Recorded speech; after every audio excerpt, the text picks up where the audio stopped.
Hey guys, it's Eric here at Farpoint Farms. Wanted to shoot a follow-up video of the John Deere 17P. I've been using the heck out of this thing. Got it loaded up full of, summer cleanup stuff. We've been trimming some hedges with that new wild badger thing and just kind of getting junk and weeds out of the gardens, but holding up really well. I'm kind of happy with it. It's as durable as the smaller poly cart that I have, and just seems to do the right thing. I do actually find the extra clearance that it's got on the bottom there to be kind of a bonus.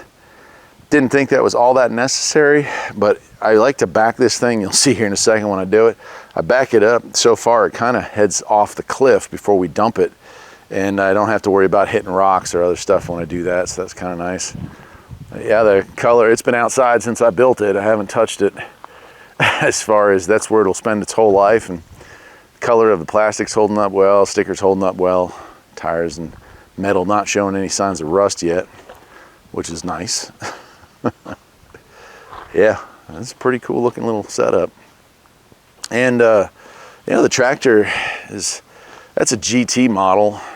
It's got the heavier duty transmission, but it's able to pull it no matter what I threw in there. So the biggest load I've put in here, and I wish I got a picture of it, was bags of mulch were on sale. Those, and it was pouring rain when I picked them up, so they were soaking wet. They were probably 40, 50 pounds a piece, and I put 17 of those things in there.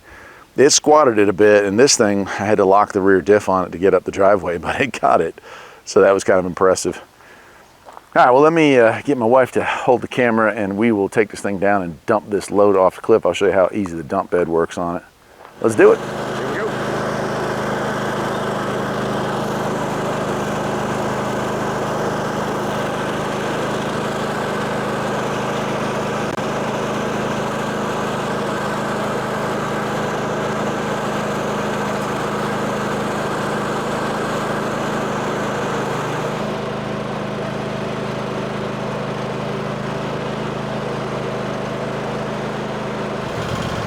All right, so dumping it's a piece of cake. Press down, kick up.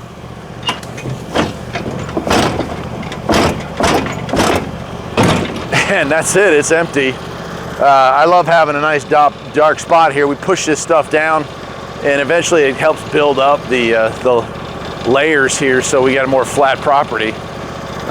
Take a look at the inside of the bed, and then I guess we'll wrap this thing up. So it's pretty hard. There's a couple of scratches from moving heavier stuff. I did move some stone with this, but overall, not bad. You can see a little bit of leftover mulch in there from our last project. You just wash it out. It's not really a whole lot to it. Anyway, I guess that'll do it for part 2. I just wanted to tell you all that this is a pretty nice little setup we got here. Take care.